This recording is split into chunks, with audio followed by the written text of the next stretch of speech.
In the heart of Indonesia, Kamu tahu apa yang terjadi? unraveling the truth behind the most chilling crimes, this is where the verdict is delivered. Pada malam hari tanggal 9 April 2018, di sebuah apartemen baru di lantai 14 di daerah Citarum, Bandung, seorang petugas penyelamat memanjat dari balkon unit sebelah untuk membuka pintu depan. Dan ketika petugas itu membuka pintu kamar tidur utama, ia membeku di tempat. Citra Lestari, seorang guru SLB berusia 34 tahun, terbaring di tengah tempat tidur. Ia tidak mengenakan sehelai pakaian pun. Anehnya, pakaian yang dilepas tidak ada di lantai. Pakaian itu tergantung dengan rapi di gantungan baju di dalam lemari. Pakaian dalamnya terlipat di laci. Selimutnya terlipat rapi menjadi 4 lipatan di ujung tempat tidur. Tidak ada bekas apapun di tubuhnya. Tidak ada memar, tidak ada goresan, tidak ada bekas ikatan. Pintu depan terkunci ganda dari dalam. Jendela kamar tidur utama juga terkunci sepenuhnya dari dalam. Pada catatan kunci pintu digital selama 3 hari terakhir, hanya sidik jari Citra Lestari sendiri yang ditemukan sebanyak 17 kali. Itu adalah ruangan yang tidak bisa dimasuki atau ditinggalkan siapapun. Namun, ada hal-hal yang tidak bisa dijelaskan di ruangan itu. Di atas meja, ada semangkuk bubur yang baru dimakan setengah dan sebuah sendok yang diletakkan rapi di sebelahnya. Di rak sepatu, 12 pasang sepatu wanita tersusun rapi dengan ujung menghadap ke arah yang sama. Saat itu awal bulan April, tetapi di dalam rumah terasa panas seperti musim panas. Petugas penyelamat yang masuk menyeka keringatnya dan mematikan pemanas air di ruang tamu. Saat itu, tidak ada seorang pun yang memeriksa suhu yang tertera pada pengatur. Dan di atas meja nakas, ada sebuah jam waker seukuran telapak tangan. Seorang petugas dari tim identifikasi, Inavis, membandingkannya dengan jam tangannya. Jam itu lebih cepat 3 jam 42 menit. Petugas itu menulis 2 kata di buku catatannya. Rusak. Seorang detektif veteran berhenti di ambang pintu kamar utama. Dia telah menjadi detektif selama hampir 30 tahun. Semua tempat kejadian perkara kematian yang pernah ia lihat selalu berantakan. Jika seseorang tiba-tiba pingsan, pasti ada sesuatu yang jatuh atau terguling. Tapi ruangan ini berbeda. Rasanya seperti sebuah ruangan yang telah dirapikan sebelumnya untuk sesi pemotretan. Hasil autopsi keluar. Penyebab kematian adalah henti napas akibat obat-obatan. Bekas suntikan hanya ada di satu tempat, di bagian dalam siku kanannya, dan sangat kecil, sehingga tidak bisa dibedakan dari bekas pengambilan darah di rumah sakit. Perkiraan waktu kematian adalah antara jam 5 sore hingga jam 7 malam hari itu. Tim investigasi memeriksa 2 jam tersebut, dan mereka semua menyerah. Beberapa hari kemudian, sesuatu bocor ke media bahwa Citra Lestari memiliki pria lain. Setiap judul berita menyertakan frasa, ditemukan telanjang. Di kolom komentar, kata karma muncul ribuan kali. Kisah bahwa selama 10 tahun, ia mengajar anak-anak tunarungu cara berbicara dengan tangan tidak dimuat di artikel manapun. Pihak sekolah menghapus fotonya dari album kelulusan asli. Dalam persidangan warisan, moralitas ibunya dipertanyakan berdasarkan dugaan amoralitas putrinya dan sang ibu pingsan di pengadilan lalu dilarikan dengan ambulans. Sang ibu teringat telepon terakhir dari putrinya 4 hari sebelum kematiannya. Bu, aku takut, karena tidak ada rekaman, kesaksian itu bahkan tidak dimasukkan sebagai bahan referensi. Kasus itu diklasifikasikan sebagai kasus yang belum terpecahkan. 3 kotak barang bukti diletakkan di rak gudang bawah tanah.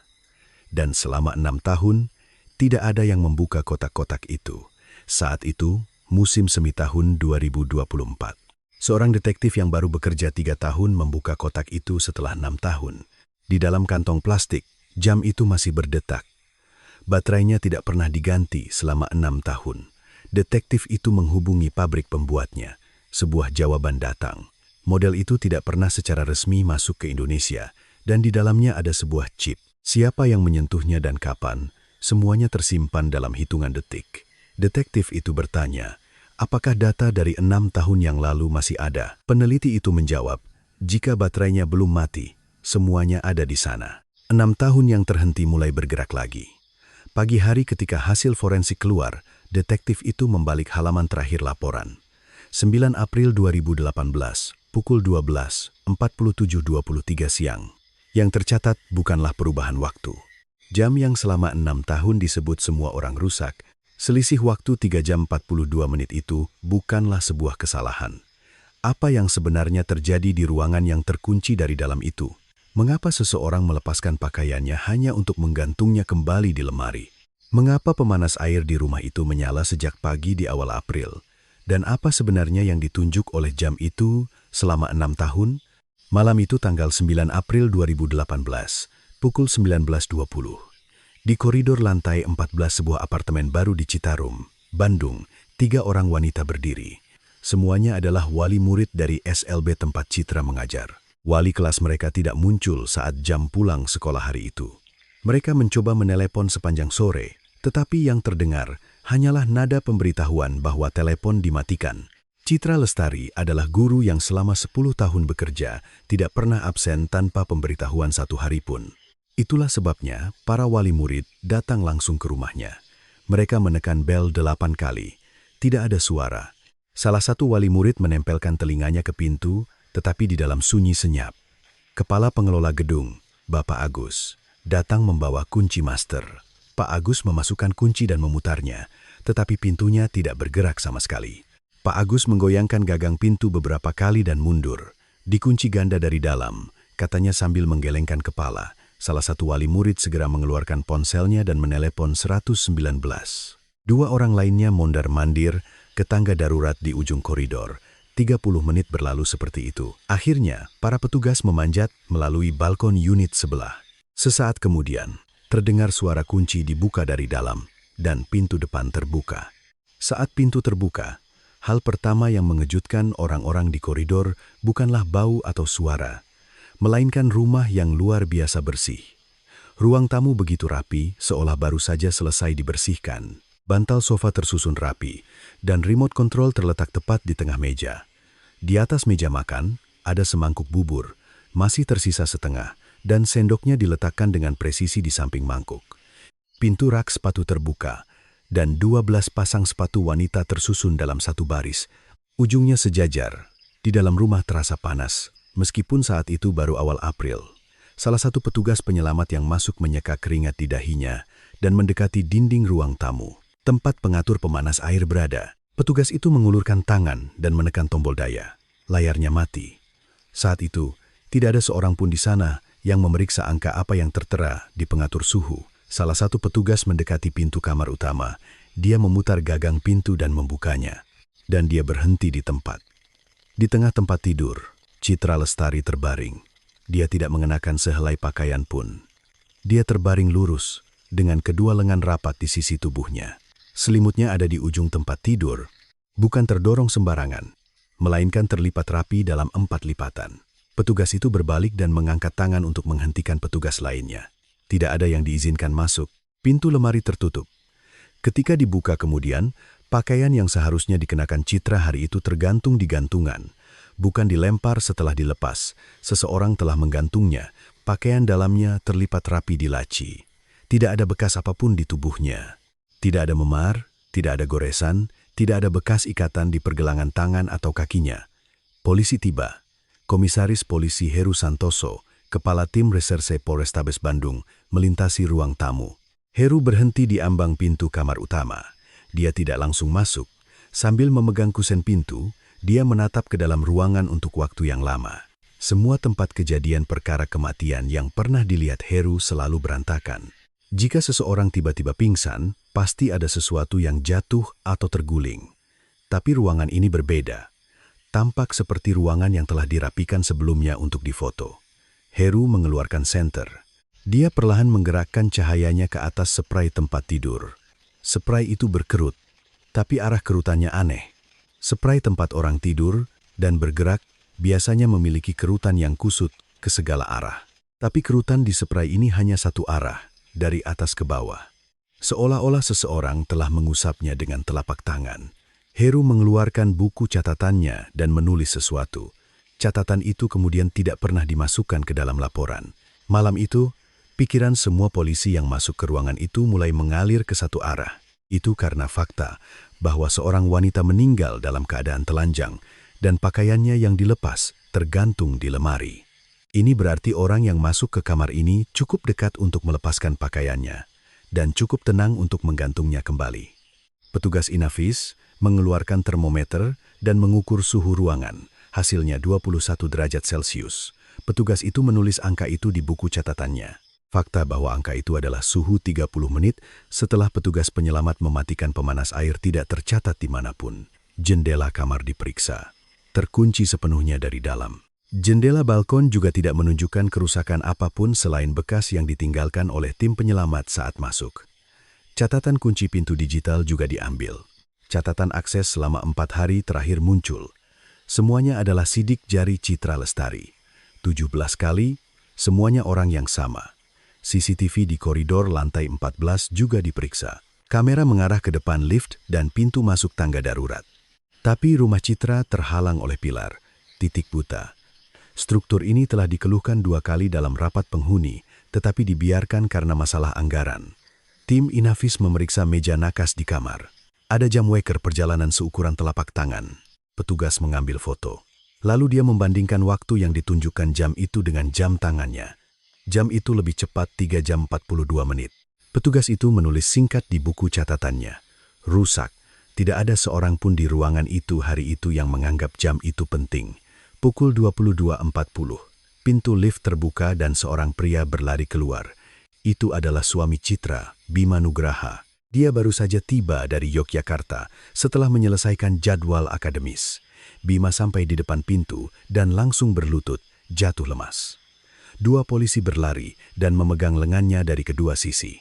Tidak ada kata yang keluar dari mulut Bima, hanya bahunya yang bergetar hebat. Heru mendekat. Kemeja Bima masih memiliki bekas setrika yang tajam. Di pergelangan tangannya masih terpasang tanda pengenal peserta konferensi. Heru meraih lengan Bima dan membantunya berdiri. Saat melakukannya, dia memegang pergelangan tangannya. Itu adalah gerakan yang wajar untuk membantu. Pada saat itu, ujung jari Heru merasakan sesuatu. Denyut nadi. Heru telah menjadi detektif selama hampir 30 tahun. Dia tahu seperti apa denyut nadi seorang pria yang baru saja kehilangan istrinya. Tapi denyut nadi Bima terlalu tenang. Heru melepaskan tangannya. Dan sejenak dia menatap telapak tangannya sendiri. Heru tidak menulis apa-apa. Dia menenangkan dirinya sendiri, berpikir bahwa mencurigai keluarga yang berduka hanyalah penyakit akibat pekerjaan yang terlalu lama menjadi detektif. Bima, dibantu polisi, duduk bersandar di dinding. Dan dia menutupi wajahnya dengan kedua tangan. Di ujung koridor, 3 wali murid masih berdiri, belum bisa pulang. 4 hari berlalu. Pagi hari tanggal 13 April. Hasil autopsi tiba di ruang rapat Polrestabes Bandung. Penyebab kematian Citra adalah henti napas akibat obat-obatan. Zat yang terdeteksi di tubuhnya adalah obat pendamping anestesi yang biasa digunakan di ruang operasi rumah sakit. Masalahnya adalah bagaimana obat itu masuk ke dalam tubuhnya. Hanya ada 1 bekas suntikan di bagian dalam siku kanannya. Tapi bekasnya terlalu kecil. Tidak bisa dibedakan dari bekas pengambilan darah di rumah sakit. Dokter forensik juga mencatat hal itu dalam laporannya. Tidak dapat dipastikan apakah itu bekas suntikan atau pengambilan darah. Bagian berikutnya adalah perkiraan waktu kematian antara pukul 17.00 dan 19.00 pada tanggal 9 April. Dokter forensik menulis seperti itu. Ketika seseorang meninggal, tubuhnya mendingin. Dengan melihat seberapa dingin tubuhnya, kita bisa menghitung kapan dia meninggal. Tapi perhitungan itu membutuhkan satu hal penting. Berapa suhu ruangan itu? Angka yang diterima dokter forensik adalah angka yang diukur dan ditulis oleh petugas Inafis di tempat kejadian. Fakta bahwa angka itu diukur 30 menit setelah petugas penyelamat mematikan pemanas air tidak ada dimanapun dalam dokumen itu. Suhu sebenarnya di kamar tempat Citra meninggal lebih dari 26 derajat. Di ruangan yang hangat, tubuh mendingin lebih lambat. Jadi, tubuhnya tampak tidak sedingin seharusnya, dan perhitungannya menunjukkan waktu kematian yang lebih lambat, selisih 5 derajat. 5 derajat itu telah menggeser waktu kematian Citra mundur selama 4 jam. Dan di dalam 2 jam yang tergeser mundur itu ada Bima Nugraha. Heru memutar video konferensi yang dia dapatkan dari Jogja Expo Center. Lampu ruang rapat dimatikan. Layar menunjukkan auditorium lantai 3. Pukul 16.50. Bima terlihat duduk di kursi barisan depan. Ada 4 kamera. Sudutnya semua berbeda. Depan, samping, belakang, dan atas panggung. Sampai pidato penutupan pukul 21.20, Bima ada di sana. Di tengah-tengah, dia memegang mikrofon untuk memperkenalkan pembicara, merangkum pertanyaan, dan memberikan kata penutup. Heru memutar ulang video itu berkali-kali. Setiap kali, Bima tetap duduk di tempatnya. Ada tanda tangannya di daftar hadir. Ada catatan check-in hotel. Ada rekaman video masuk keluar tempat parkir bawah tanah. Semuanya mengatakan hal yang sama. Pada saat itu, Bima ada di Yogyakarta. Lampu ruang rapat menyala. Seorang detektif muda dengan hati-hati angkat bicara. "Komandan, sepertinya bukan suaminya." Heru tidak menjawab. Dia hanya menatap papan tulis putih untuk waktu yang lama. Tim investigasi selanjutnya melacak obat tersebut. Mereka hanya perlu menemukan dari mana obat yang ada di tubuh Citra berasal. Mereka mengirim surat resmi ke Departemen Anestesi di Rumah Sakit Universitas tempat Bima bekerja. Mereka mendapatkan buku catatan pengelolaan obat. Tapi, ekspresi para detektif yang membuka buku itu mengeras. Obat itu adalah barang yang digunakan puluhan kali sehari di ruang operasi. Setelah operasi selesai, sisa obat dibuang. Prosedur pembuangannya hanya satu. Menulis satu baris nama di buku catatan dan menandatanganinya. Tidak ada cara untuk mengetahui siapa yang mengambil berapa banyak. Bukan hanya rumah sakit itu, tapi semua rumah sakit di seluruh negeri seperti itu. Seorang detektif menutup buku catatan sambil menghela napas. Investigasi kembali ke kamar tidur utama. Dan kembali ke satu fakta yang paling menonjol di ruangan itu. Fakta bahwa Citra meninggal dalam keadaan telanjang. Heru mengambil riwayat panggilan telepon Citra. Dia membentangkan semuanya dan memeriksanya satu persatu. Ada satu nomor yang panggilannya meningkat drastis sejak 2 bulan sebelumnya. Rian Wijaya, teman SMA Citra. Para detektif memeriksa CCTV di tempat parkir sebuah motel di kota. 3 video yang menunjukkan mereka berdua bersama ditemukan. Suasana di ruang rapat tim investigasi hari itu benar-benar berubah. Kepingan puzzle mulai menyatu. Seorang wanita yang meninggal telanjang, dan fakta bahwa wanita itu punya pria lain. Ketika dua hal ini bertemu, hanya ada satu kesimpulan. Bima Nugraha tidak perlu melakukan apa-apa. Dia hanya perlu menunggu. Polisi dengan sendirinya akan menyusun gambar itu untuknya. Rian Wijaya duduk di ruang interogasi. Tangannya terus gemetar. Dia memegang gelas air dan meletakkannya kembali beberapa kali. Rian mengakui hubungan itu, sambil menundukkan kepala.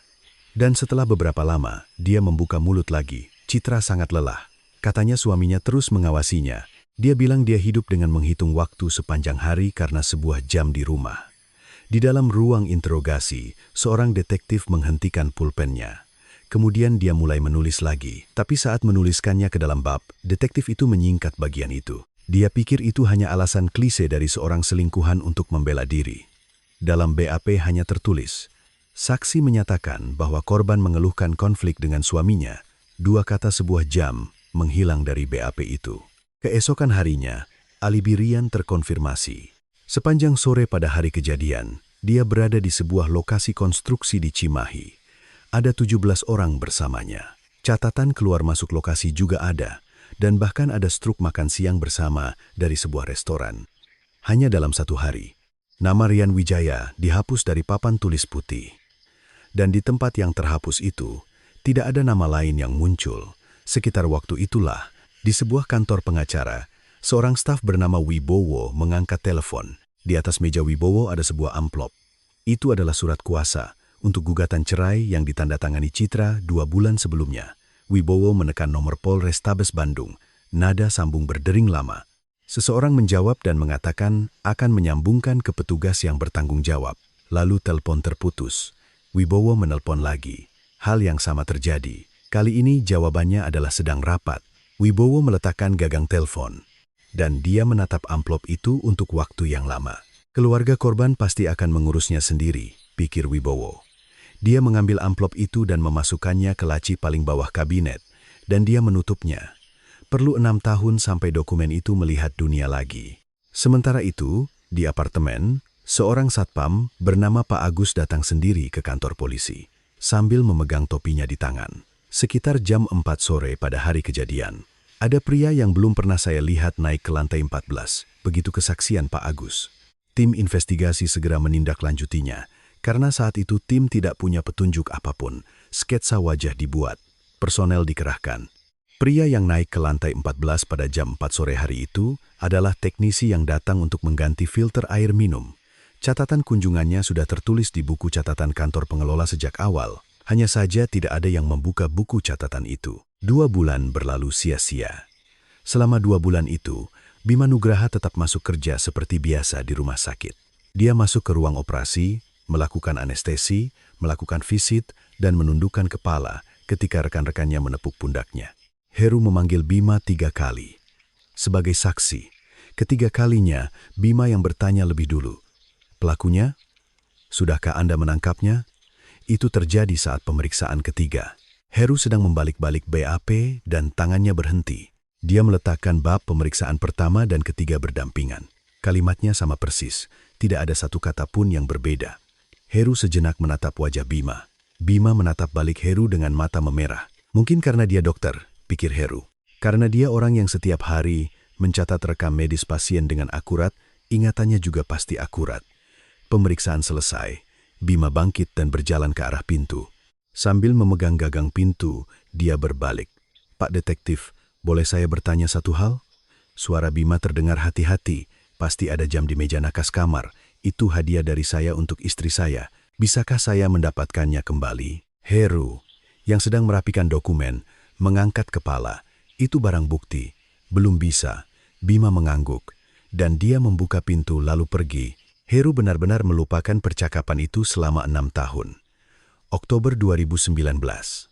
1,5 tahun setelah kejadian, 3 kotak kardus diletakkan di ruang rapat tim reserse Polrestabes Bandung. Di luarnya tertulis dengan spidol hitam. Di dalam kotak ada jam waker, ada sampel isi lambung yang disimpan beku, ada mangkuk yang berisi sisa bubur, dan ada 400 foto TKP. Seorang detektif menyegel kotak itu dengan lakban. Dia membawa kotak itu menuruni tangga bawah tanah. Gudang barang bukti ada di basement, tempat yang lembab di musim panas dan membeku di musim dingin. Tidak ada alat pengatur suhu. Dindingnya ditumbuhi jamur. Detektif itu meletakkan kotak itu di rak bertanda C14. Di samping rak, tergantung buku catatan pengelolaan. Kertas untuk mencatat siapa yang membuka kotak dan kapan. Lebih dari separuh kolom tanda tangan di kertas itu kosong. Detektif itu mematikan lampu gudang dan naik. Tidak ada yang tahu saat itu bahwa kondisi gudang itu akan menyebabkan masalah besar 6 tahun kemudian. Pada saat yang sama, media mulai memberitakan kembali kasus tersebut. Entah dari mana, riwayat panggilan Citra bocor. Setiap judul, berita menyertakan frasa, ditemukan telanjang. Di bawahnya, selalu diikuti kalimat yang sama. Diketahui bahwa korban memiliki hubungan dengan seorang pria yang diduga sebagai selingkuhannya. Komentar mulai bermunculan. Dalam sehari, lebih dari 1.000. Karma, kata itu diulang ribuan kali. Apa yang dilakukan Citra selama 10 tahun hidupnya tidak ada di artikel manapun. Kisah bahwa dia adalah orang yang mengajar anak-anak tunarungu, cara berbicara dengan tangan tidak ditulis satu baris pun. 3 hari sudah cukup untuk menghapus kehidupan yang dibangun seseorang selama 10 tahun hanya dengan sehelai pakaian yang dilepas. Keluhan juga datang ke sekolah. Beberapa wali murid mendatangi kepala sekolah. Beberapa hari kemudian, kepala sekolah membuka file asli album kelulusan, dan dia menghapus foto Citra. Dia juga menghapusnya dari foto grup. Dian Paramita, seorang rekan guru, membuka pintu ruang kepala sekolah dan masuk. "Ibu kepala sekolah, ini tidak benar. Apa salahnya Bu Citra?" Suara Dian bergetar. Kepala sekolah tidak mengalihkan pandangan dari dokumennya. "Dian, kita juga perlu cari makan." Dian berdiri di sana untuk waktu yang lama. Dan musim dingin itu, dia mengajukan surat pengunduran diri. Itu adalah tempat kerja yang telah dia tekuni selama lebih dari 10 tahun. Ibu Citra, Ibu Ratna, mulai meninggalkan rumah setiap pagi sejak saat itu. Dia naik bus dan turun di halte dekat sekolah tempat putrinya bekerja. Dan dia duduk di bangku. Dia tidak melakukan apa-apa, hanya duduk di sana. Pukul 8:30 pagi, anak-anak mulai berdatangan ke sekolah. Beberapa dari mereka mengenali Ibu Ratna. Mereka adalah anak-anak tunarungu. Anak-anak itu berdiri di depan Ibu Ratna dan menggerakkan tangan mereka. Itu adalah salam yang diajarkan Citra. Ibu Ratna tidak tahu arti dari gerakan tangan itu. Namun, setiap kali dia hancur, bahunya bergetar saat duduk di bangku. Ibu Ratna mendatangi kantor polisi pada musim dingin tahun itu. "Putri saya menelepon 3 hari sebelum dia meninggal." "Bu, aku takut," kata Ibu Ratna di depan detektif. "Saya pikir itu hanya pertengkaran suami istri biasa dan mengabaikannya. Itu adalah yang terakhir kalinya. Detektif itu mencatat kesaksian Ibu Ratna dan bertanya, "Ibu, apakah ada rekaman percakapan telepon itu?" Ibu Ratna menggelengkan kepala. Detektif itu meletakkan pulpennya. Tanpa rekaman, itu hanyalah ingatan sang ibu. Kesaksian itu bahkan tidak dimasukkan sebagai bahan referensi. Ibu Ratna tidak pernah pergi ke kantor polisi lagi sejak hari itu. Pada saat yang sama, sebuah upacara penghargaan diadakan di auditorium Rumah Sakit Universitas tempat Bima bekerja. Bima naik ke atas panggung dan menerima plakat. Itu adalah penghargaan akademis. Tepuk tangan meriah. Sebulan kemudian, buletin rumah sakit terbit. Foto Bima ada di sampulnya. Judulnya berbunyi, "Dokter yang tetap menjaga pasien meski kehilangan istri." Buletin itu ditempel di papan pengumuman lobi rumah sakit. Itu ada di sana selama sebulan.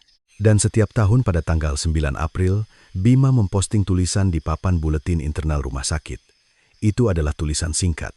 Cerita tentang musim yang disukai istrinya telah tiba. Cerita tentang bagaimana dia masih belum terbiasa hidup tanpanya. Rekan-rekannya menangkap layar tulisan itu dan membagikannya satu sama lain.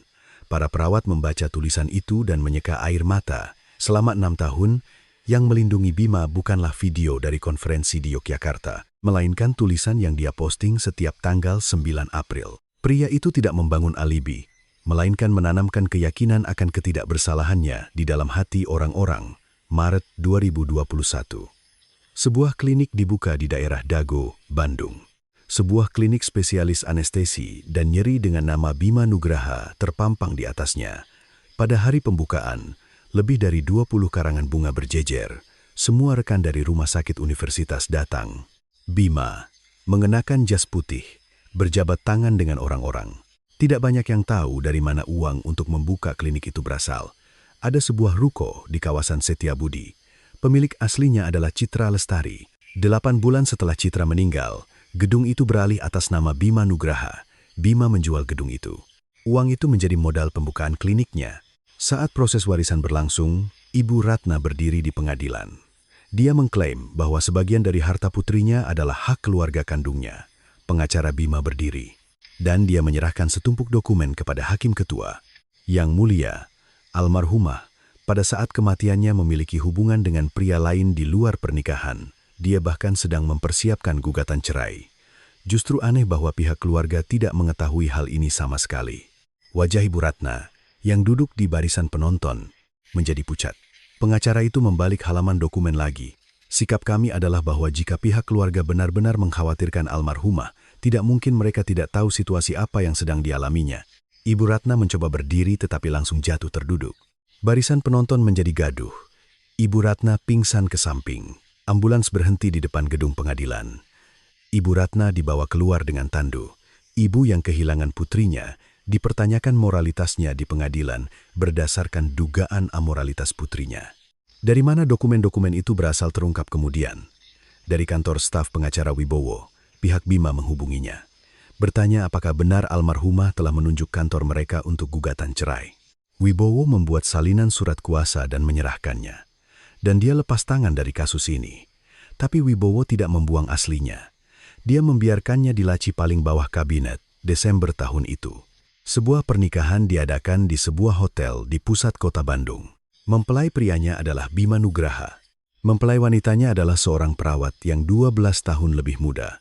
Bima memegang mikrofon. Ada 200 tamu. Saya akan hidup untuk menebus bagian dari orang yang telah pergi.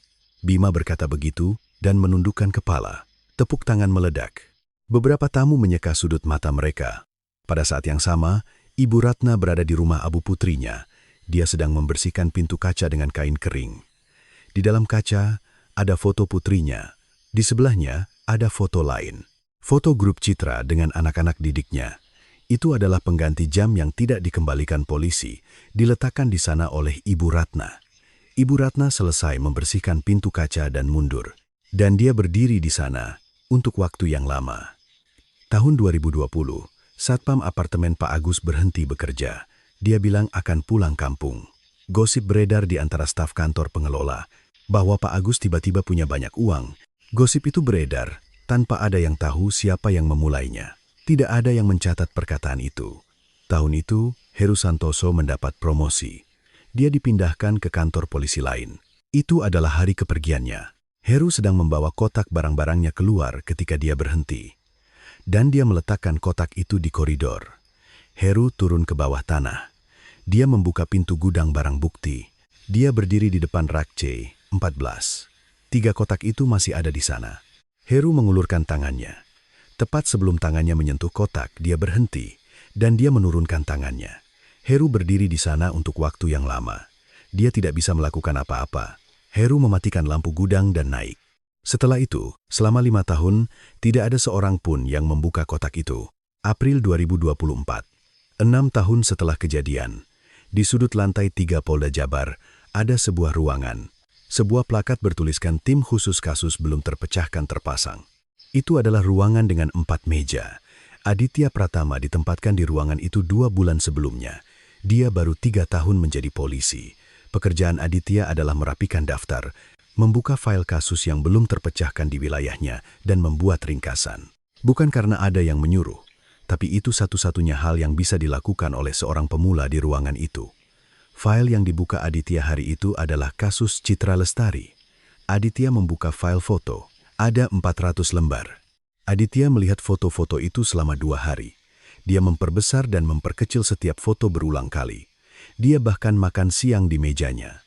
Pandangan Aditya berhenti pada foto meja nakas di kamar. Ada sebuah jam waker kecil. Aditya mencari salinan buku catatan investigasi. Catatan tentang jam itu hanya 4 kata, jam rusak. Aditya menggigit tutup pulpennya. Ada sebuah jam di kamar tempat seseorang meninggal, dan jam itu salah 3 jam 42 menit. Bukan 10 menit, bukan 1 jam, tapi 3 jam 42 menit. Tapi tidak ada yang menganggapnya aneh. Aditya membalik foto. Tangannya berhenti. Itu adalah foto ruang tamu. Di dinding ada pengatur pemanas air. Layarnya mati. Aditya memperbesar foto itu secara maksimal. Jelas mati. Aditya mencari foto lain. Itu adalah foto yang diambil dari koridor. Jendela koridor terlihat. Ada tetesan air di kaca jendela. Kondensasi. Aditya mendorong kursinya ke belakang. Jika ada kondensasi di jendela koridor pada malam awal April, itu berarti di luar dingin dan di dalam hangat. Tapi pemanas air di rumah itu mati. Aditya membuka kembali laporan autopsi, suhu TKP, perkiraan waktu kematian pukul 17.00 hingga 19.00. Aditya menatap layar untuk waktu yang lama, dan dia mengangkat telepon. Telepon pertama adalah ke pemadam kebakaran. Dia meminta untuk menemukan petugas penyelamat yang masuk ke TKP 6 tahun lalu. Butuh waktu seminggu. Petugas itu telah pindah ke stasiun pemadam kebakaran di daerah lain. Aditya mengendarai mobilnya ke stasiun pemadam kebakaran itu. Petugas itu sekarang berusia lebih dari 40 tahun. Aditya menunjukkan sebuah foto. Foto ruang tamu. Petugas itu menatap foto itu untuk waktu yang lama. Kemudian, seolah teringat sesuatu, dia mengangkat matanya. Ah, rumah itu? Saya ingat. Ketika saya masuk, sangat panas. Saat itu bulan April tapi rasanya seperti musim panas. Jadi saya langsung mematikan pemanas airnya. Tangan Aditya yang memegang pulpen menegang. Anda mematikannya? Ya. Sebelum masuk ke kamar, karena saya berkeringat, Aditya bertanya. Apakah Anda menuliskannya di laporan? Petugas itu berpikir sejenak lalu menggelengkan kepala. Mengapa saya harus menuliskannya? Saya hanya mematikannya karena panas. Aditya tidak bisa berkata apa-apa untuk waktu yang lama. Orang itu tidak bersalah. Dia hanya menekan sebuah tombol karena berkeringat. Satu gerakan tangan itu menciptakan 6 tahun kebingungan. Telepon kedua adalah ke kantor pengelola apartemen. Dia meminta data penggunaan pemanas per unit dari 6 tahun lalu. Kantor pengelola mengatakan tidak ada. Tapi Aditya tidak menyerah. Dia menghubungi perusahaan gas negara secara langsung. Data cadangan masih ada di server perusahaan. 9 April 2018, unit 1403. Waktu pemanas mulai beroperasi. 09.00 pagi. Waktu berhenti beroperasi. 19.50 malam. Beroperasi terus-menerus selama 10 jam 50 menit. Pukul 19.50. Pukul berapa itu? Itu adalah saat petugas penyelamat mematikan pemanas air. Aditya mencetak angka-angka itu dan meletakkannya di mejanya, dan dia mulai menghitung. Suhu kamar apartemen yang pemanasnya menyala selama lebih dari 10 jam di awal April, lebih dari 26 derajat. Angka yang diterima dokter forensik adalah 21 derajat, 5 derajat. Di atas 5 derajat itu, 6 tahun telah berdiri. Aditya meminta perhitungan ulang dari Puslap 4, Pusat Laboratorium Forensik Polri. Tidak diperlukan teknologi baru. Hanya perlu mengganti angka yang salah dengan angka yang benar. 3 minggu kemudian hasilnya kembali. Aditya merobek amplop. Ada satu baris dalam dokumen itu. Perkiraan waktu kematian 9 April 2018 antara pukul 13.20 hingga 14.40. Aditya sambil memegang kertas itu berdiri dari kursinya. Pukul 1 siang, sebelum Bima berangkat ke Yogyakarta, Aditya turun ke gudang bawah tanah. Dia mengambil kotak dari rak C14. Setelah 6 tahun, dia membersihkan debu dan merobek lakban. Di dalam kantong plastik ada jam waker. Aditya mengangkat kantong itu setinggi matanya. Jarum detiknya bergerak. Aditya membeku di tempat. 6 tahun. Selama 6 tahun tidak ada yang membuka kotak ini dan tidak ada yang mengganti baterainya. Tapi jam ini masih berjalan. Aditya membalik kantong dan melihat tulisan di belakangnya. Nomor model, tapi cara penulisannya aneh.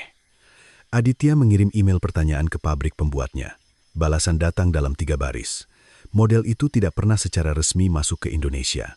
Itu adalah model khusus untuk pasar domestik Jepang. Dan di dalamnya ada chip memori berdaya rendah yang menyimpan riwayat pengaturan alarm. Alasan baterai bisa bertahan 6 tahun adalah karena desain berdaya rendah itu. Aditya duduk lama setelah membaca email itu. Jam ini adalah hadiah dari suami untuk istrinya. Begitu kesaksian Bima. Tapi untuk apa pergi ke Jepang hanya untuk membeli jam waker perjalanan? Terlebih lagi, membeli yang tidak ada di dalam negeri untuk diberikan kepada istrinya, apakah itu masuk akal? Aditya menemui Heru Santoso yang akan pensiun. Heru tinggal 4 bulan lagi sebelum pensiun. Dia sedang merapikan dokumen di sudut kantor. Aditya menunjukkan sebuah foto meja nakas.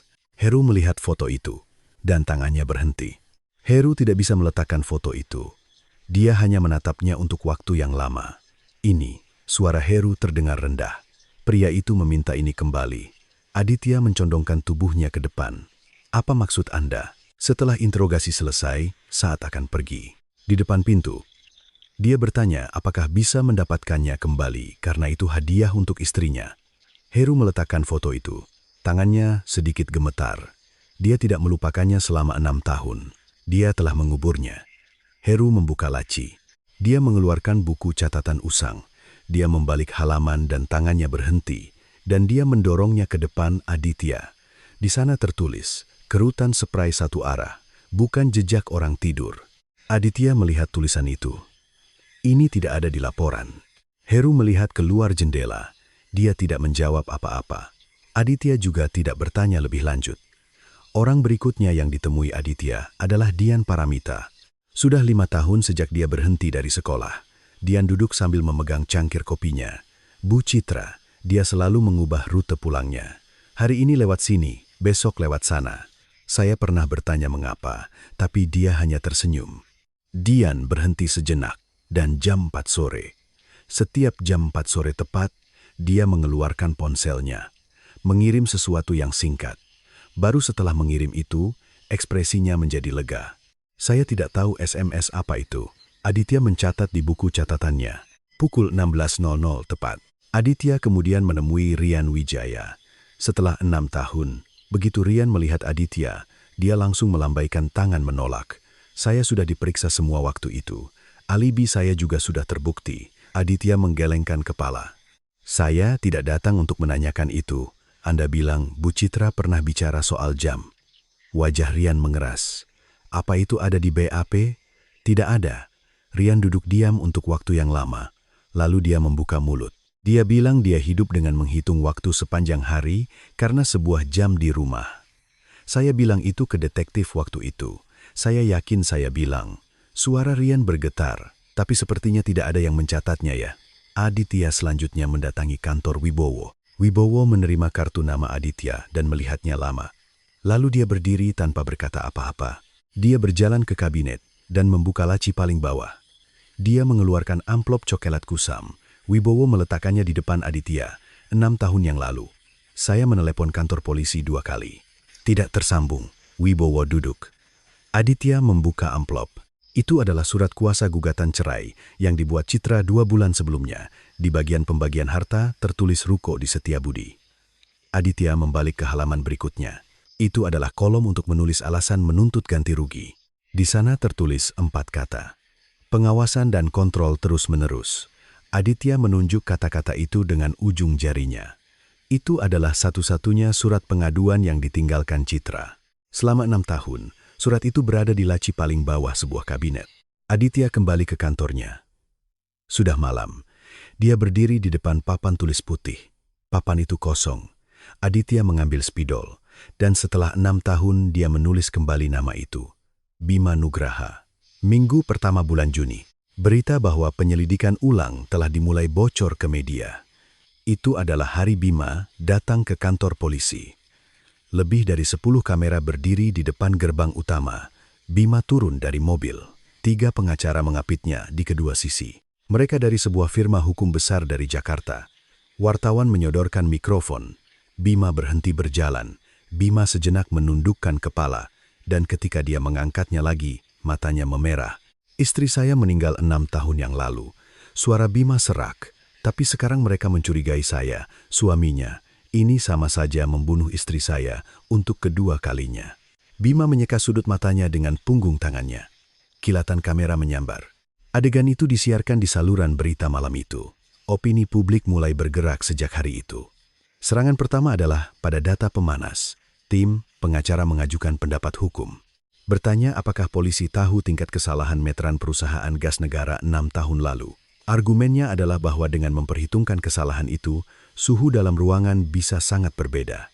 Serangan kedua adalah pada jam. Tim pengacara mendapatkan salinan buku catatan pengelolaan barang bukti. Dan mereka menemukan 2 tempat di mana tanda tangan hilang. Bisakah polisi membuktikan siapa yang memegang jam ini selama 6 tahun? Jika tidak bisa membuktikan, ini bukan bukti, tapi barang rongsokan dari gudang. Itulah argumen firma hukum itu. Serangan ketiga adalah yang paling menyakitkan. Tim pengacara masuk ke gudang barang bukti dan mengambil foto. Dinding berjamur, buku catatan pengelolaan yang kosong, basement tanpa satupun termometer. Foto-foto itu disebarkan ke media. Berita pun terbit. Polisi biarkan barang bukti membusuk di tengah jamur selama 6 tahun. Seluruh Polda Jabar terguncang. Kasus pembunuhan tidak memiliki daluarsa. Jadi, bukan berarti tidak bisa ditangkap karena waktu telah berlalu. Tapi tidak memiliki daluarsa dan bisa diajukan ke pengadilan adalah 2 hal yang sama sekali berbeda. Kejaksaan menolak pengajuan surat perintah penangkapan 2 kali. Kepala Kejaksaan memanggil Aditya. Apa Anda mau menangkap orang hanya dengan perhitungan suhu? Kalau pengacara membawa argumen kesalahan meteran, habislah sudah. Aditya tidak bisa berkata apa-apa. Pihak Bima menyerahkan 1 surat keterangan. Itu adalah surat keterangan ahli dari seorang pakar farmakologi forensik. Penulisnya adalah Profesor Natsir. Natsir adalah dosen pembimbing Bima saat kuliah. Isi surat keterangan itu adalah sebagai berikut. Menghitung kembali waktu kematian dengan algoritma postmortem memiliki tingkat kepercayaan yang rendah. Itu tidak bisa menjadi dasar untuk membatalkan nilai yang diukur langsung di TKP 6 tahun lalu.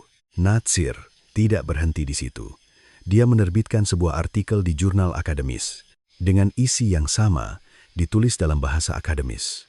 3 minggu setelah artikel itu terbit, uang masuk ke rekening laboratorium penelitian Natsir atas nama dana pengembangan. Pengirimnya adalah klinik Bima. Saat itu, tidak ada yang melihat transfer dana itu. Natsir mungkin berkata pada dirinya sendiri seperti ini. Saya menerima uang setelah menulis surat keterangan. Urutan itu penting. Jika menerima uang lalu menulis, itu suap. Tapi jika menulis lalu menerima, itu adalah keyakinan. 3 minggu itu adalah cara Natsir menipu dirinya sendiri. Arah media berbalik sepenuhnya. Judul berita berubah. Penyelidikan ulang yang dipaksakan. Detektif yang buta akan prestasi. Aditya menjalani pemeriksaan oleh Propam. Pemeriksa bertanya, Bribda Aditya, apakah Anda pernah mengintimidasi saksi? Tidak pernah. Lalu mengapa ada pengaduan seperti ini? Aditya tidak bisa menjawab apa-apa. Anggaran tim khusus ditunda hingga pembahasan kuartal berikutnya. Secara praktis, dihentikan. Sekitar waktu itu, Bima Nugraha muncul di koridor apartemen tempat Ibu Ratna tinggal. Ibu Ratna membuka pintu. Bima berdiri di sana sambil memegang sebuah amplop. Ibu, Bima menundukkan kepala. Saya tahu Ibu menderita karena saya. Ini tidak seberapa. Tapi tolong terima. Ibu Ratna membeku di tempat. Bima menyodorkan amplop. Ibu, saya tidak melakukan apa-apa. Citra pasti melihat dari surga. Dari seberang koridor, beberapa tetangga keluar. Mereka melihat adegan itu.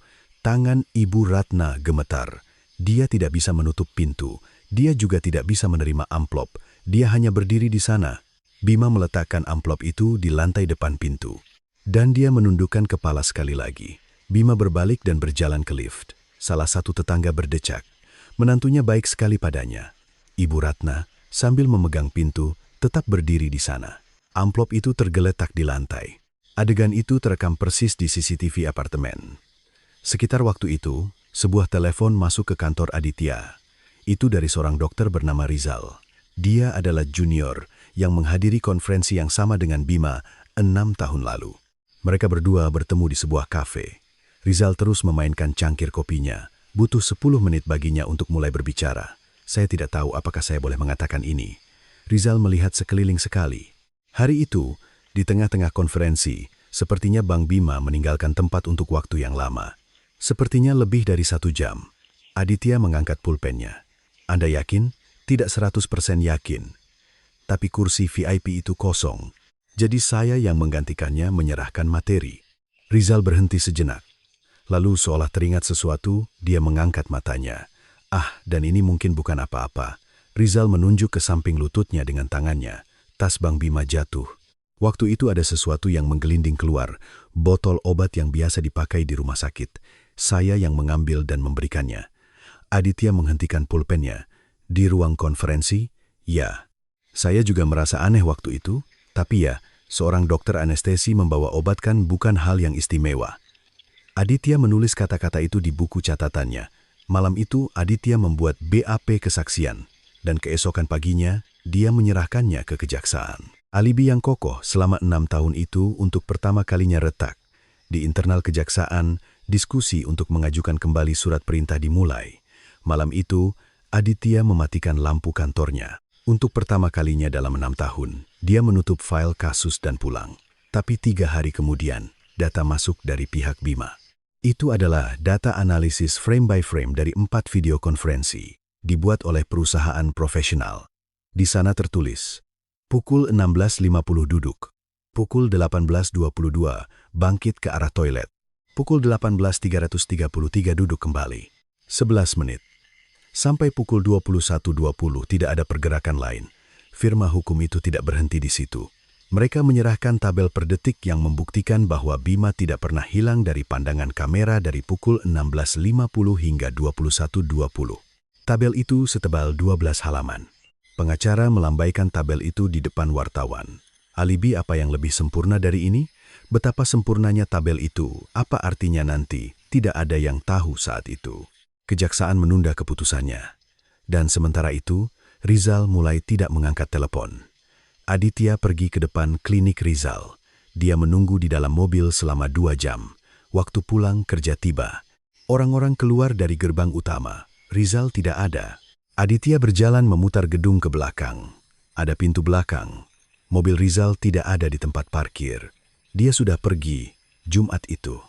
Aditya di kantornya membuka situs web klinik Bima. Itu adalah sesuatu yang biasa dia periksa. Bagian perkenalan staf medis telah berubah. Ada satu foto tambahan. Seorang pria mengenakan jas putih dan tersenyum. 3 kata namanya tertulis di bawahnya. Rizal, 4 hari berlalu, Selasa, Minggu ke-3 Juni. Sebuah mobil masuk ke gerbang utama Polda Jabar. Rizal turun. Di sampingnya ada seorang pengacara. Aditya melihatnya dari koridor. Rizal tidak melakukan kontak mata dengan Aditya. Begitu duduk di ruang pemeriksaan, pengacara menyerahkan sebuah dokumen. Itu adalah surat pernyataan tertulis. Aditya membacanya. Kesaksian saya adalah sebuah kekeliruan. Hari itu, senior saya Bima Nugraha ada di ruang konferensi terus-menerus. Saya pada saat itu memberikan keterangan yang tidak akurat dalam kondisi ingatan yang kabur. Aditya meletakkan kertas itu. Dr. Rizal. Rizal tidak mengangkat kepala. Bagaimana dengan cerita botol obat? Apakah itu juga kekeliruan? Jari Rizal berhenti sejenak di atas meja. Tapi kemudian bergerak lagi. Saya tidak ingat. Pengacara di sampingnya melihat jam tangannya. Sepertinya ini sudah cukup. Rizal berdiri dari kursinya. Hanya 15 menit. Aditya tetap duduk di sana. Aditya memeriksa sesuatu sore itu. Tanggal pendaftaran Rizal sebagai dokter di klinik itu. 2 bulan yang lalu, Aditya mendapatkan salinan kontraknya.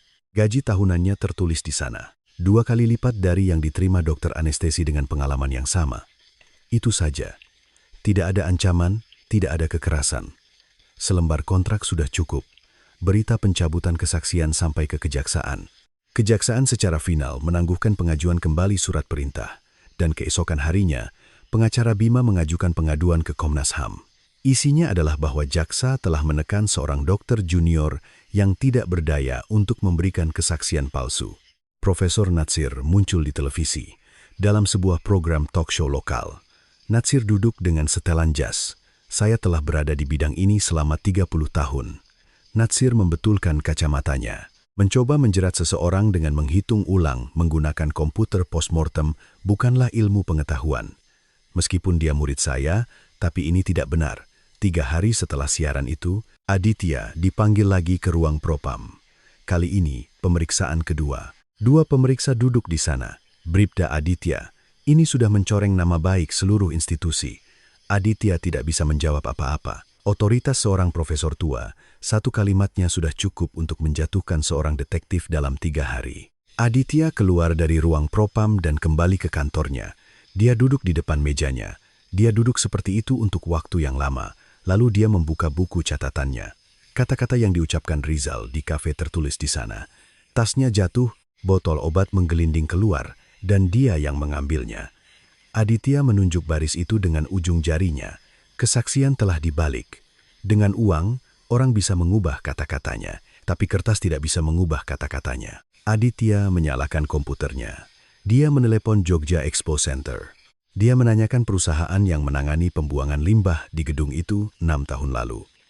Petugas itu mencari sebentar dan memberikan sebuah nama.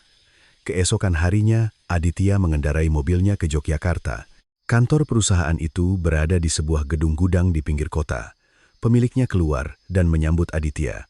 Data 6 tahun lalu. Untuk apa? Aditya menjelaskan situasinya. Pemiliknya menggaruk bagian belakang kepalanya. Sepertinya tidak ada di data digital. Waktu itu semuanya masih ditulis di kertas. Aditya bertanya, di mana kertas-kertas itu? Pemiliknya menunjuk ke belakang gudang. Tumpukannya ada di dalam sana. Tapi kalau mau dicari bisa seharian. Aditya melepas jaketnya. Tidak apa-apa. Gudang itu penuh debu. Di rak besi, kotak-kotak kertas menumpuk hingga ke langit-langit. Aditya menurunkan kotak satu persatu. 2 jam berlalu. Kemeja Aditya basah oleh keringat. 4 jam berlalu. Dan pada jam kelima, sebuah kotak bertuliskan April 2018 ditemukan. Aditya membuka tutupnya. Di dalamnya ada buku catatan kusam. Aditya membalik halaman. 8 April, 9 April. Tangan Aditya berhenti. Di kolom item yang diambil, tertulis, limbah medis, 2 botol obat. Lokasinya di belakang auditorium lantai 3. Aditya menatap halaman itu untuk waktu yang lama. Ruang konferensi, auditorium tempat para dokter berkumpul dan mendengarkan presentasi. Itu adalah barang yang tidak seharusnya ada di sana. Dan apa yang ada di dalam botol obat itu adalah jenis yang sama dengan yang ditemukan di tubuh Citra 6 tahun lalu. Aditya memotret halaman itu. Dan dia memberitahu pemiliknya bahwa dia akan melalui prosedur untuk mengamankan aslinya. Di dalam mobil dalam perjalanan pulang, tangan Aditya yang memegang kemudi menegang. Rizal mengubah kata-katanya. Tapi kertas ini tidak bisa diubah. Pada minggu yang sama, Pak Agus dipanggil. Setelah 6 tahun, Pak Agus dibantu oleh istrinya masuk ke ruang pemeriksaan. Aditya menunjukkan sebuah foto. Foto apartemen di Citarum. Bapak, apakah Bapak ingat tempat ini? Pak Agus melihat foto itu. Dia melihatnya lama. Lalu dia mengangkat kepala. Kapan anak saya datang? Aditya kehilangan kata-kata sejenak. Istrinya di sampingnya berkata pelan. Dia didiagnosis tahun lalu, demensia tahap awal. Aditya bertanya lagi. Bapak, 6 tahun yang lalu, Anda bilang ada orang asing naik ke lantai 14 kan? Pak Agus menatap Aditya. Matanya kabur. Saya? Aditya tidak mendapatkan apa-apa. Pak Agus bahkan telah kehilangan kemampuan untuk mengakui kesalahannya sendiri. Aditya hendak berdiri dari kursinya. Istri Pak Agus mengeluarkan sesuatu dari tasnya. Sebuah amplop. Warnanya sudah menguning. Ini, suara istrinya pelan. Ini yang dia terima waktu itu. Saya tidak tega membuangnya. Aditya menerima amplop itu. Mengapa ibu tidak membuangnya? Istrinya tidak bisa menjawab untuk waktu yang lama.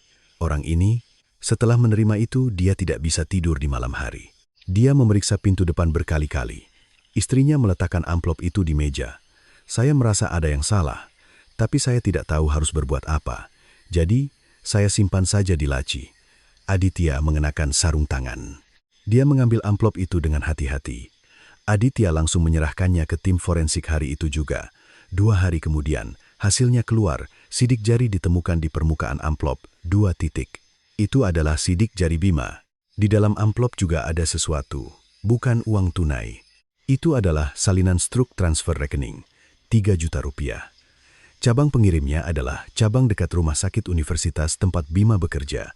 Setelah 6 tahun, catatan transaksi asli telah hilang. Bank mengatakan masa penyimpanan telah berakhir. Tapi 3 juta rupiah yang hilang itu muncul dari laci lemari. Tangan orang yang bersalah tidak bisa membuang bukti. Pak Agus tidak bisa membuang amplop itu adalah satu-satunya nurani yang dimilikinya. Dan penyesalan itu kembali sebagai 2 titik sidik jari 6 tahun kemudian. Sekitar waktu itu, pembubaran tim khusus dibahas. Kepala tim memanggil Aditya. Bribda Aditya, sudah cukup. Mari kita hentikan. Aditya tidak berkata apa-apa. Pimpinan sudah memerintahkan untuk menyelesaikan semuanya. Kamu juga harus hidup. Aditya kembali ke mejanya. Dan malam itu, Aditya memindahkan seluruh kotak barang bukti ke atas mejanya. Tidak ada seorang pun di kantor. Aditya mengeluarkan jam itu. Masih dalam kantong plastik, dia meletakkannya di telapak tangannya. Jarum detiknya bergerak. Aditya membuka buku catatannya. Dia menulis apa yang dikatakan Dian. Pukul 16.00 tepat. Di bawahnya, dia menulis apa yang dikatakan Rian. Hidup dengan menghitung waktu sepanjang hari karena sebuah jam. Aditya meletakkan keduanya berdampingan dan melihatnya. Jam itu bukan hadiah, itu adalah alat. Keesokan paginya, Aditya melalui prosedur resmi. Dia mengirim jam itu ke Pusat Forensik Digital Puslap for Polri. Seorang peneliti yang bertanggung jawab menerima jam itu dan membaliknya. Ada chip di dalamnya, kata peneliti itu. Kapan alarm disetel, kapan waktu diubah, semuanya disimpan dalam hitungan detik. Aditya bertanya. Termasuk data 6 tahun lalu, selama baterainya belum mati. Aditya menjawab, belum mati, masih berjalan sekarang. Peneliti itu melihat jam itu lagi. Kalau begitu, semuanya pasti ada. Aditya berdiri di sana untuk waktu yang lama. Aditya kembali ke kantornya. Dia membuka pintu kantor. Seseorang duduk di kursi di sebelah mejanya. Itu adalah Heru Santoso. Itu adalah pertama kalinya dia muncul di kantor setelah pensiun. Heru menatap Aditya. Kapan hasilnya keluar? Aditya menjawab, saya tidak tahu. Heru mengangguk, dan dia memperbaiki posisi duduknya. Dia menunggu di sana selama 32 jam. Pada saat yang sama, di sebuah restoran di Dago, acara makan malam klinik Bima sedang berlangsung. Bima mengangkat gelasnya. Sepertinya akan segera berakhir. Kalian semua sudah bekerja keras. Para staf bertepuk tangan. Rizal di sebelahnya tersenyum dan mengangkat botol minuman. Dia menuangkan minuman ke gelas Bima. Restoran itu adalah tempat Bima dan istrinya makan malam untuk merayakan ulang tahun pernikahan mereka 6 tahun lalu. Di dinding, ada sebuah bingkai foto. Itu adalah kumpulan foto para tamu setia. Di dalamnya, ada Citra. Dia tersenyum. 4 Juli, pukul 09.00 pagi. Sebuah amplop diletakkan di atas meja Aditya. Itu datang dari Pusat Forensik Digital Puslap for Polri. Heru dari kursi sebelahnya bangkit. Dia telah duduk di sana selama 32 jam. Aditya merobek amplop itu. Dia membalik halaman pertama. Tangan Aditya berhenti. Di sana, angka-angka berjejer rapat. Riwayat pengaturan alarm. Dari 2015 hingga 2018. Data selama 3 tahun semuanya ada di sana. Tapi selama 3 tahun itu, hanya ada 3 alarm yang disetel. Pukul 06.30 pagi, pukul 16.00 tepat, pukul 22.00 malam. Aditya membalik halaman. Tanggal terus berlanjut. 21 November 2015. 3 alarm yang sama. 8 Maret 2016. 3 alarm yang sama. 14 Juni 2017. 3 alarm yang sama. 3 tahun. Lebih dari 1000 hari. Tanpa 1 hari pun terlewat. 3 waktu itu berulang persis sama. Aditya membuka buku catatannya. Kata-kata Dian tertulis di sana. Setiap jam 4 sore tepat, dia mengeluarkan ponselnya dan mengirim sesuatu yang singkat. Baru setelah itu ekspresinya menjadi lega. Heru, dari samping, melihat buku catatan itu. Pukul 22.00 malam. Itu adalah jam malamnya. Pukul 06.30 pagi. Itu adalah waktu dimulainya hari. Jam ini bukan hadiah. Itu adalah benda yang memaku hari-hari Citra dalam hitungan detik selama 3 tahun. Aditya membalik ke halaman berikutnya. Di sana tertulis, model ini memiliki saklar kunci di bagian belakang. Jika saklar dikunci, pengaturan alarm tidak dapat diubah. Dan saklar itu terkunci selama 3 tahun penuh. Napas Aditya berhenti. Citra bahkan tidak bisa mematikan jam itu. Aditya membaca baris berikutnya. Catatan pembukaan kunci total 19 kali. Dan tanggal dari 19 kali itu semuanya tercatat. Aditya membentangkan catatan keluar masuk Bima di sebelahnya. Semua 19 tanggal itu adalah hari-hari ketika Bima berada di dalam negeri. Tidak ada satupun pengecualian. Heru bersandar di sandaran kursinya. Dia tidak berkata apa-apa. Aditya membalik ke halaman terakhir.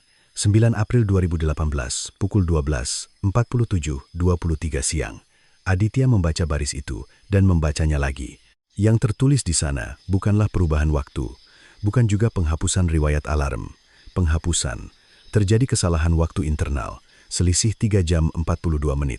Aditya, sambil memegang kertas itu, berdiri dari kursinya, 6 tahun. Selama 6 tahun, semua orang menyebut jam itu rusak. Tapi itu tidak rusak. Bima tidak menyentuh jam itu untuk memanipulasi waktu kematian. Dia menyentuhnya untuk menghapus catatan kontrol selama 3 tahun.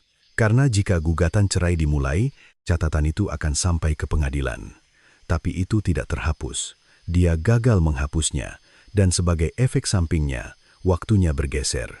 3 jam 42 menit. Angka yang salah itu bukanlah selisih waktu yang tidak berarti. Itu adalah jari telunjuk, yang selama 6 tahun menunjuk pada apa yang coba dihapus oleh Bima. 2 hari kemudian, balasan datang dari Jepang. Pada catatan pembelian di toko bebas bea Bandara Kansai pada November 2015, nomor paspor tertinggal. Itu adalah Bima, barangnya persis model yang sama. Aditya meletakkan dokumen itu di mejanya. 6 tahun yang lalu, ada kata-kata yang diucapkan Bima di depan pintu ruang interogasi. Tolong kembalikan jam itu karena itu hadiah untuk istri saya. Kesaksian itu benar. Itu adalah satu-satunya kesaksian yang benar dari semua yang dikatakan Bima dalam kasus ini. Dan satu kalimat itu menjadi tali yang menjerat leher pria itu. Aditya berdiri di depan papan tulis putih. Ada gambaran yang dibuat oleh tim investigasi 6 tahun lalu. Alibi Bima itu palsu. Itu harus dipatahkan. Aditya mengambil spidol, dan dia menghapus gambaran itu. Alibi itu nyata. Bima benar-benar ada di Yogyakarta pada waktu itu. 4 kamera merekamnya dan 200 orang melihatnya. Masalahnya bukan itu. Masalahnya adalah alibi yang sempurna itu. Secara presisi menargetkan hanya 2 jam, dari jam 5 sore hingga jam 7 malam. Aditya mengeluarkan tabel yang diserahkan oleh firma hukum. Tabel 12 halaman per detik. Aditya meletakkannya di depan Heru. Komandan, suara Aditya rendah. Seorang pria yang tidak tahu kapan istrinya meninggal. Aditya menunjuk tabel itu dengan ujung jarinya. Mengapa dia membuat alibi per detik hanya untuk 2 jam itu? Heru melihat tabel itu, dan untuk waktu yang lama, dia tidak bisa berkata apa-apa. Tabel yang dengan bangga diserahkan itu adalah dokumen yang membuktikan bahwa Bima sendiri tahu sebelumnya waktu kematian istrinya. Perisai yang dibuat oleh 3 pengacara dari Jakarta itu berubah menjadi tombak. Aditya menunjuk ke bagian berikutnya. Agar skenario waktu malam yang ditargetkan Bima bisa terwujud, ada satu syarat. Suhu TKP harus 21 derajat, tapi pemanas air di rumah itu menyala sejak jam 9 pagi. Di awal April, ada seseorang yang menaikkan suhu ruangan hingga 26 derajat. Di ruangan yang hangat, jenazah mendingin perlahan. Maka perhitungannya akan menunjukkan waktu kematian yang lebih lambat dari sebenarnya. Siapa orang yang tahu itu? Orang yang belajar cara menghitung waktu dari kecepatan pendinginan tubuh. Seorang dokter, Aditya selanjutnya mengeluarkan mangkuk bubur. Sampel yang disimpan beku 6 tahun lalu masih ada. Dia meminta analisis ulang. Seminggu kemudian, hasilnya keluar. Air liur Citra tidak terdeteksi dari sisa bubur di mangkuk. Tidak ada juga jejak penggunaan pada sendok. Aditya selanjutnya memeriksa catatan pengiriman. Pukul 11.40 pagi tanggal 9 April, sebuah pesanan masuk ke toko bubur. Ada kartu yang digunakan untuk membayar. Itu milik Bima sendiri. Aditya meletakkan kertas itu. Citra tidak pernah makan bubur itu. Mangkuk yang tersisa setengah itu adalah hasil kreasi Bima sendiri untuk menciptakan skenario bahwa istrinya sedang sakit dan terbaring. Orang yang meletakkan sendok dengan rapi di samping mangkuk juga pria itu. Lalu mengapa zat yang sama ditemukan di isi lambungnya? Karena dia diberi makan sesuatu yang terbuat dari bahan yang sama bersama dengan obat. Aditya membuka dokumen terakhir, dan dia berdiri di depan pertanyaan yang selama 6 tahun tidak bisa dijawab siapapun. Mengapa pakaiannya dilepas? Aditya bertanya kepada Puslap 4. Apa yang terjadi jika seseorang disuntik melalui pakaian? Jawabannya datang. Akan ada kerusakan halus pada serat kain. Terlihat di bawah mikroskop. Seorang dokter anestesi tidak mungkin tidak tahu itu. Jadi dia melepaskan pakaiannya. Dia menyuntiknya. Dan dia menggantung kembali pakaian itu di gantungan. Pakaian dalam dilipat di laci. Tapi itu baru setengahnya. Ada setengah lagi. Aditya membuka kembali catatan investigasi 6 tahun lalu. Seorang wanita meninggal telanjang. Dan fakta bahwa ada pria lain. Ketika dua hal ini bertemu, polisi pasti akan mengejar pria itu. Bima tidak perlu melakukan apa-apa. Saat dia melepaskan pakaian itu, dia sudah menempatkan Rian di kursi tersangka, dan perhitungannya tepat. Polisi menghabiskan 2 bulan ke arah sana. Setiap judul berita menyertakan frasa ditemukan telanjang. Di kolom komentar, kata karma muncul ribuan kali. Sekolah menghapus fotonya dari album kelulusan. Di pengadilan ibunya pingsan karena amoralitas putrinya. 6 tahun. Selama 6 tahun dunia membunuh Citra untuk kedua kalinya, Bima setiap tanggal 9 April memposting tulisan duka. Aditya menutup dokumen itu. Heru sedang melihat keluar jendela. Bahunya bergetar. Dini hari tanggal 11 Juli. 3 mobil berhenti di depan rumah Bima. Aditya menekan bel depan. Pintu terbuka. Bima berdiri di sana dengan piyama. Aditya membentangkan surat perintah. Bima melihatnya, dan dia menatap wajah Aditya. Saya punya pasien yang sudah buat janji hari ini, kata Bima. Aditya memegang lengannya. Saya punya pasien yang sudah buat janji hari ini. Bima mengulangi kata-kata itu saat diseret keluar. Di dalam lift, di tempat parkir, dan saat masuk ke mobil. Di ruang interogasi, Bima diam selama 12 jam. Dia bahkan tidak minum air. Aditya meletakkan laporan forensik di depannya. Bima menatap kertas itu. Dia melihatnya lama, dan dia membuka mulut hanya sekali. Jam itu, suara Bima serak. Kalian tidak membuangnya. Aditya tidak menjawab. Rizal hancur dalam 4 hari. Riwayat pesan instannya diamankan. Isi yang meminta Rizal untuk mengubah kesaksiannya masih ada di sana. Rizal menutupi wajahnya di ruang interogasi. Keterangan Natsir kehilangan bobotnya sepenuhnya di pengadilan. Saat rincian dana pengembangan yang masuk 3 minggu setelah artikelnya terbit diungkapkan. Jaksa membacakan rincian transfer itu di pengadilan. Ruang sidang menjadi riuh. Dan 2 titik sidik, jari dari amplop Pak Agus. Dengan itu, dakwaan tambahan untuk menyuruh menghilangkan barang bukti ditambahkan. Kesaksian yang menghabiskan 2 bulan 6 tahun lalu itu kembali sebagai hukuman 6 tahun kemudian, 12 Maret 2025, pukul 10.00 pagi. Ruang sidang 301 Pengadilan Negeri Bandung. Ruang sidang penuh sesak. Bima duduk di kursi terdakwa, mengenakan pakaian tahanan. Hakim ketua mulai membacakan putusan. Di barisan paling depan, Ibu Ratna duduk, dengan kedua tangan di atas lututnya. Suara hakim ketua bergema di ruang sidang. Terdakwa selama 3 tahun telah mengendalikan kehidupan korban, dan ketika fakta itu akan terungkap melalui gugatan cerai, terdakwa secara terencana melakukan kejahatan. Bima menundukkan kepala. Terdakwa telah menaikkan suhu dalam ruangan sebelumnya untuk menunda waktu kematian dan menyiapkan alibinya sendiri sesuai dengan rentang waktu tersebut. Hakim ketua berhenti sejenak, dan dia membaca kalimat berikutnya. Terutama, ada bagian yang majelis hakim anggap sangat berat. Ruang sidang menjadi sunyi. Terdakwa membiarkan korban dalam keadaan telanjang. Ini bukan semata-mata tindakan untuk menyembunyikan bukti. Itu adalah perhitungan untuk mengalihkan arah penyelidikan ke kehidupan pribadi korban dan sebagai hasilnya mengubur kehormatan korban dan kehidupan keluarganya bersama-sama. Bahu Ibu Ratna mulai bergetar.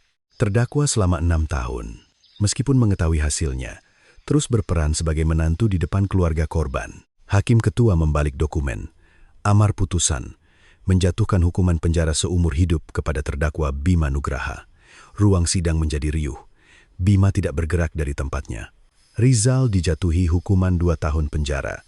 Prosedur pencabutan izin praktiknya dimulai hari itu juga. Rizal keluar dari ruang sidang. Kamera mengerumuninya. Rizal menutupi wajahnya dengan amplop dokumen, dan dia berlari. Dia menjual izin praktiknya untuk mendapatkan gaji 2 kali lipat. Natsir diajukan ke Komite Etik Ikatan Dokter Indonesia. 2 bulan kemudian, keputusan pemberhentian dikeluarkan. Musim panas tahun itu. Di koridor lantai 3 sebuah gedung universitas, para pekerja memasang tangga. Di samping pintu ruang penelitian, terpasang sebuah plakat nama. 3 kata nama Natsir terukir di sana. Seorang pekerja melonggarkan sekrup dengan obeng. Plakat nama itu jatuh dari dinding. Nama yang dibangun selama 30 tahun itu berakhir seperti itu. Istri kedua, Bima, mengajukan gugatan cerai 2 hari sebelum putusan. Klinik itu mengajukan pemberitahuan penutupan. Pada hari papan, namanya dilepas. Orang-orang di perempatan Dago berdiri dan menyaksikannya. Foto yang terpampang di papan pengumuman lobi rumah sakit universitas itu sudah lama hilang. Gugatan lain dimulai atas hasil penjualan ruko di Setiabudi. Gugatan yang diajukan oleh keluarga korban. Tapi ada dokumen yang diserahkan ke pengadilan itu. Dokumen yang sama persis yang telah menghancurkan Ibu Ratna 6 tahun lalu, surat kuasa gugatan cerai. 8 kata yang tertulis di kolom alasan menuntut ganti rugi. Pengawasan dan kontrol terus-menerus. 6 tahun lalu, dokumen itu digunakan untuk membuktikan amoralitas sang putri.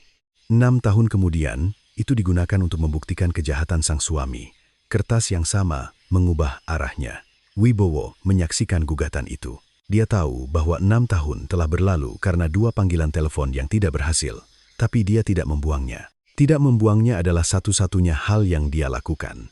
6 tahun lalu, pada artikel yang dibanjiri ribuan komentar karma, sebuah ralat dipasang. Di bagian paling atas artikel tertulis, artikel ini melaporkan dengan menonjolkan kehidupan pribadi korban. Namun hasil persidangan kemudian mengkonfirmasi bahwa keadaan tersebut adalah rekayasa yang disengaja oleh pelaku. Kolom komentar sudah ditutup. Ribuan kata karma itu tidak terhapus. Sehari setelah putusan, Rian datang ke rumah Abu. Setelah 6 tahun, Rian berdiri di depan pintu kaca. Di dalam foto, Citra tersenyum. Rian tidak bisa berkata apa-apa selama 10 menit. Dia berdiri selama 10 menit lalu berbalik. Rian tidak bisa meletakkan apapun sampai akhir. Baik bunga maupun kata-kata. Yang diizinkan baginya hanyalah 10 menit. Dian mengajukan permintaan ke sekolah. Permintaan untuk memulihkan foto yang dihapus dari album kelulusan asli. Kepala sekolahnya sudah berganti. Kepala sekolah baru membaca permintaan itu dan mengangguk. Setelah 6 tahun, file itu dibuka kembali dan foto itu kembali ke tempatnya. Di foto grup baris ketiga dari kiri, nomor 2, Citra tersenyum di antara anak-anak. Setelah putusan inkrah, jam itu dibebaskan dari status barang bukti. Kejaksaan menghubungi keluarga korban. Ibu Ratna datang ke kantor polisi. Aditya menyerahkan sebuah amplop. Ibu Ratna menerimanya dengan kedua tangan, dan dia pergi tanpa berkata apa-apa. Ibu Ratna pergi ke rumah Abu. Dia membuka pintu kaca. Ada foto putrinya. Di sebelahnya, ada foto grup bersama anak-anak. Ibu Ratna mengeluarkan jam dari amplop. Jarum detiknya bergerak. Ibu Ratna meletakkannya di depan foto. Jam itu menunjukkan waktu. Waktu yang salah 3 jam 42 menit. Ibu Ratna melihatnya. Dan dia mengulurkan tangannya. Tepat sebelum tangannya menyentuh jam, Ibu Ratna menarik kembali tangannya. Dan dia menutup pintu kaca. Musim semi tahun itu, anak-anak datang ke rumah Abu. 11 orang. Anak-anak yang 6 tahun lalu masih murid TK. Sekarang mereka sudah menjadi siswa SMP. Mengenakan seragam sekolah. Anak-anak itu berbaris di depan pintu kaca. Dan mereka mengangkat tangan. Seorang anak memulai lebih dulu. 10 anak lainnya mengikuti. Ujung jari mereka bergerak. Itu adalah kata yang diajarkan Citra. Guru, 11 pasang tangan membentuk kata itu. Dari dalam kaca, Citra tersenyum. Musim dingin tahun itu, ponsel Aditya berdering. Itu Heru Santoso. Aditya menjawab telepon.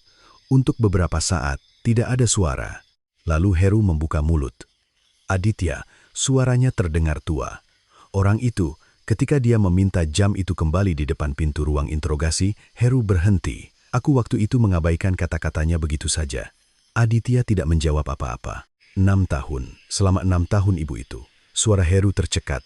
Maafkan aku. Aku benar-benar minta maaf. Aditya melihat keluar jendela. Salju turun. Aditya tidak mengatakan apa-apa sampai akhir. Dia tidak bisa mengatakan tidak apa-apa. Dan dia juga tidak bisa bertanya, mengapa Anda melakukannya. Telepon terputus. Tahun itu, Polda Jabar merenovasi gudang barang bukti. Perangkat pengatur suhu dan kelembaban dipasang. Di rak C14, tergantung buku catatan baru, dan sebuah klausul baru ditambahkan ke manual identifikasi TKP.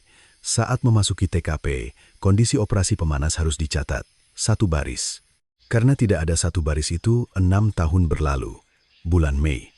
Itu adalah kunjungan pertama yang diizinkan setelah vonis penjara seumur hidup inkrah, di ruang kunjungan lembaga pemasyarakatan.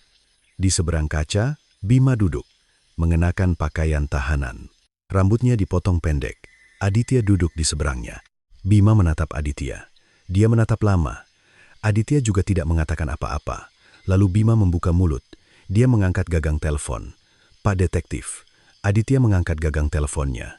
Bima bertanya. Jam itu, mata Bima terpaku pada kaca. Kalian tidak membuangnya. Aditya menatap wajah pria itu. Pria yang berakting selama 6 tahun. Pria yang setiap tanggal 9 April memposting tulisan duka, menyodorkan amplop di depan ibu mertuanya, dan meneteskan air mata di depan wartawan. Hal pertama yang dia ingin tahu setelah menerima hukuman seumur hidup bukanlah tentang istrinya, melainkan tentang jam. Aditya meletakkan gagang telepon, dan dia berdiri dari kursinya. Bima mengetuk kaca. Aditya tidak menoleh.